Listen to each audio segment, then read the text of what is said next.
Hello' ৰাইজসকল, আশা কৰোঁ চবৰ ভালেই। কিন্তু মোৰহে গাটো অকণমান বেয়াও।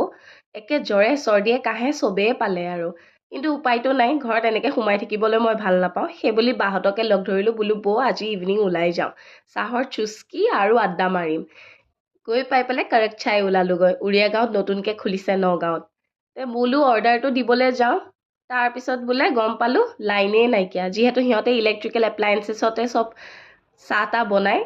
তাৰপিছত উপায় নাই, ওচৰতে KFC-খন আছিলে, তাতে সোমালোগৈ আৰু। ইটছ ফিংগাৰ লিকিং গুড তাৰপিছত অৰ্ডাৰ দিলোঁ, খালোঁ আৰু গোটেইখিনিয়ে মিলি পেলাই। আৰু লগতে যে আজি দামী হট চকলেটো খাই আহিছোঁ। কোষ্টা কফিখনো লগতে আছিলে যে, সেইখননো কেলৈ বাদ দিওঁ, সেইখনতো গৈ পেলাই কফিয়ে হট চকলেটে অৰ্ডাৰ দি খাই বৈ লৈ গোটেইখিনিয়ে আৰু আড্ডা চাড্ডা মাৰি টাইমটো ভাল স্পেণ্ড হ'ল। আৰু আপোনালোকে যদি মোৰ ভিডিঅ' চাই ভাল পায়, please do like, share and subscribe my channel. Thank you so' much.